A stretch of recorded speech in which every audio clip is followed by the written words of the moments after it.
Sebelum saya mengambil sumpah janji, harap mengikuti dan mengulangi kata-kata saya.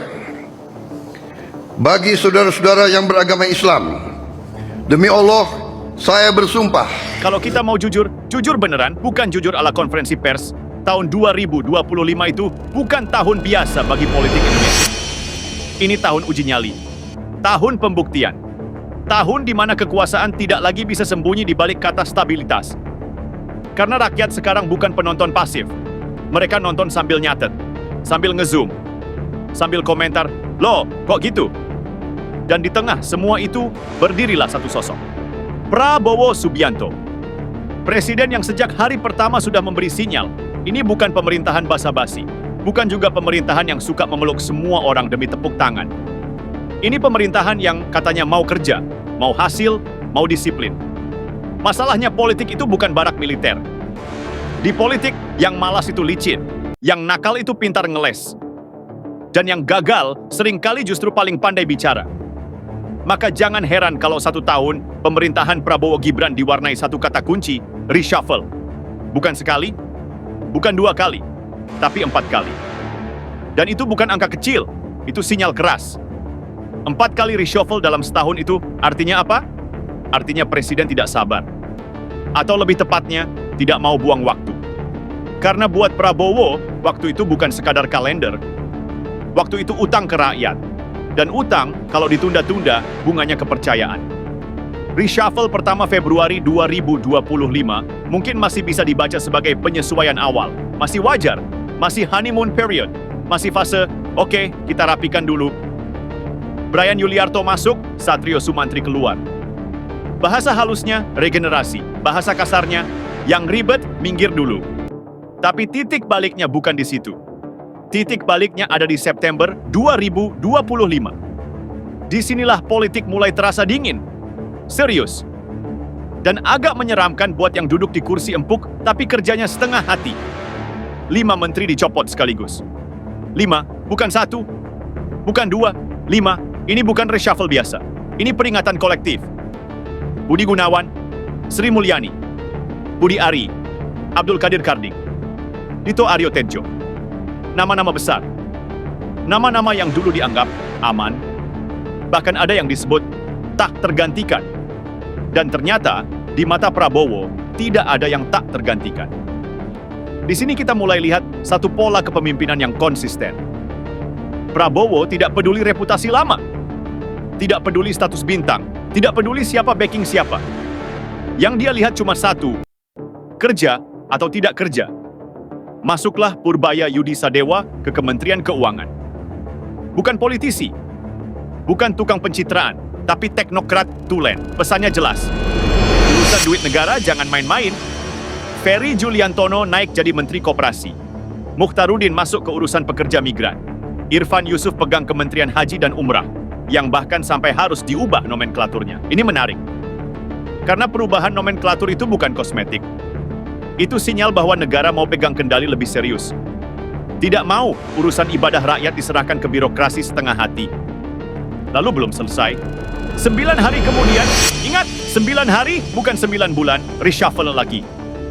Jamari Chaniago masuk sebagai Menko Polkam. Usia 77 tahun, purnawirawan, loyalis Gerindra, banyak yang nyinyir. Wah, ini balik ke orang lama. Wah, ini militer lagi. Tapi politik bukan lomba usia. Politik itu soal kepercayaan. Dan Prabowo itu tipe orang yang lebih percaya pada loyalitas yang teruji daripada CV yang bagus di atas kertas. Erick Thohir masuk jadi Menpora, Gerindra nambah kursi, elit partai masuk kabinet. Dan disinilah kritik mulai keras.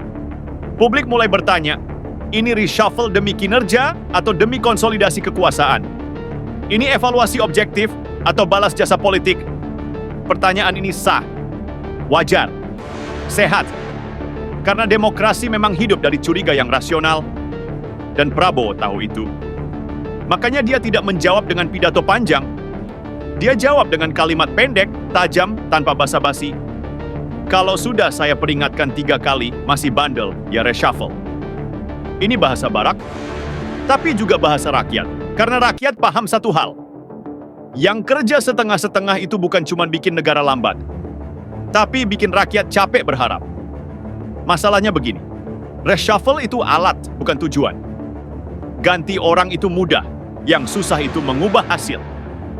Dan di titik ini, kritik paling keras justru datang dari pendukung sendiri.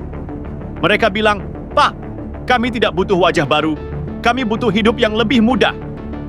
Inflasi terasa, lapangan kerja masih sempit, harga kebutuhan pokok masih bikin dahi berkerut. Rakyat tidak peduli siapa menterinya. Rakyat peduli, perut saya aman nggak? Maka reshuffle demi reshuffle itu seperti pedang bermata dua. Kalau berhasil, Prabowo akan dicatat sebagai presiden tegas yang berani. Kalau gagal, dia akan dicap sebagai presiden yang terlalu sering ganti pemain tapi lupa bikin strategi. Dan publik tidak bodoh. Mereka lihat, reshuffle 2025 ini memang bikin kabinet makin homogen. Didominasi orang-orang dekat presiden, loyal. Satu frekuensi. Ini efektif untuk kontrol, tapi juga berisiko miskin perspektif. Karena kekuasaan yang terlalu nyaman dengan dirinya sendiri biasanya lambat mendengar kritik. Namun Prabowo seolah sadar itu. Dia tidak bicara soal pencitraan, dia bicara soal dukungan rakyat. Dan ini poin penting. Karena bagi Prabowo, legitimasi bukan datang dari elit. Legitimasi datang dari rakyat yang masih mau percaya. Maka reshuffle Kabinet Merah Putih sepanjang 2025 ini sebenarnya bukan sekadar bongkar pasang kursi. Ini pertaruhan citra, pertaruhan arah, pertaruhan sejarah. Apakah Prabowo akan dikenang sebagai pemimpin yang berani membersihkan kabinetnya sendiri demi hasil? Atau justru sebagai presiden yang terlalu sering mengocok kartu karena tak kunjung menemukan formula? Jawabannya belum final. Karena politik bukan sprint. Ini maraton berdarah-darah. Dan satu hal pasti, Prabowo sudah mengirim pesan ke semua menterinya dan ke seluruh rakyat. Kabinet ini bukan tempat cari aman. Ini tempat kerja. Kalau tidak sanggup, pintu keluar selalu ada. Dan setelah jeda ini, pertanyaannya berubah. Bukan lagi soal siapa yang dicopot, tapi satu pertanyaan yang jauh lebih kejam. Apakah reshuffle ini benar-benar mengubah hidup rakyat atau cuma mengubah susunan foto kabinet? Sekarang kita masuk ke bagian yang paling sering dihindari pejabat, tapi paling dirasakan rakyat, dampak nyata. Karena jujur saja, rakyat itu tidak hidup dari konferensi pers, tidak makan dari jargon, tidak kenyang dari kata evaluasi. Rakyat hidup dari harga beras yang stabil, dari listrik yang tidak naik seenaknya, dari kerjaan yang ada, bukan janji lowongan di slide presentasi. Dan di titik inilah reshuffle diuji. Bukan oleh elit, tapi oleh dapur-dapur rumah tangga. Mari kita bicara apa adanya. Setelah 4 kali reshuffle, apakah hidup rakyat langsung berubah drastis? Jawabannya pahit tapi perlu diucapkan. Belum. Bukan berarti nihil, tapi juga jauh dari kata memuaskan. Ada perbaikan koordinasi, iya. Ada kecepatan ambil keputusan, iya. Tapi di lapangan, banyak yang masih bilang, "Pak, sistemnya masih ribet." Artinya apa? Artinya mengganti orang tanpa membongkar sistem itu seperti ganti sopir tapi mobilnya masih bocor oli. Dan Prabowo tahu itu. Makanya dia tidak berhenti di menteri, dia sentuh badan-badan. Dia sentuh staf, dia sentuh struktur pendukung kekuasaan. Masuklah badan komunikasi pemerintah. Masuklah kepala staf kepresidenan baru, masuklah penasihat khusus. Ini bukan kebetulan, ini desain. Karena Prabowo sadar satu hal, kebijakan bagus bisa mati kalau komunikasinya payah, dan komunikasi bagus bisa menipu kalau kebijakannya kosong. Masalahnya publik sekarang alergi omong kosong. Zaman sekarang, satu kesalahan kecil bisa viral. Satu pernyataan salah bisa jadi meme nasional. Dan satu kebijakan setengah matang bisa dihujani komentar, bukan tepuk tangan. Disinilah gaya Prabowo diuji. Gaya keras, gaya tegas, gaya kalau salah saya ganti. Gaya ini efektif untuk disiplin internal. Tapi keluar, ke rakyat, ini bisa terbaca dingin. Kaku. Kurang empati kalau tidak diimbangi kebijakan yang terasa. Dan Prabowo seperti berjalan di atas tali tipis. Satu sisi dia ingin cepat, sisi lain rakyat ingin pasti. Satu sisi dia ingin loyalitas. Sisi lain negara butuh kompetensi. Dan politik tidak pernah memberi opsi sempurna. Lalu bagaimana dengan tudingan bahwa reshuffle ini syarat kepentingan politik? Jawabannya, iya dan tidak. Iya, karena politik memang soal kekuasaan. Jangan munafik. Tidak, karena tanpa stabilitas politik, kebijakan tidak jalan. Ini dilema klasik. Dan Prabowo memilih jalur yang jelas. Konsolidasi dulu, hasil belakangan. Pertanyaannya tinggal satu. Apakah rakyat masih sabar menunggu belakangan itu? Karena kesabaran publik itu seperti kredit. Ada limitnya. Sekarang kita geser ke isu lain yang sering luput dibahas. Psikologi kabinet. Bayangkan Anda menteri di kabinet Prabowo. Setiap hari bangun dengan satu pikiran. Kalau saya salah langkah, saya bisa diganti kapan saja. Ini bikin dua kemungkinan. Pertama, menteri jadi kerja mati-matian. Kedua, menteri jadi main aman, takut ambil risiko. Dan ini bahaya. Karena negara tidak maju dari kebijakan aman. Negara maju dari keputusan berani, tapi terukur. Kalau semua menteri cuma mikir, asal tidak di-reshuffle, maka yang lahir bukan inovasi, tapi laporan ABS. Prabowo perlu sadar ini. Tegas itu penting. Tapi ruang bernapas juga perlu. Lalu bagaimana dengan dominasi orang-orang dekat presiden? Ini juga pedang bermata dua. Di satu sisi, ini bikin koordinasi cepat, tidak ribet, tidak banyak drama. Di sisi lain, ini rawan echo chamber. Semua setuju, sedikit yang mengkritik.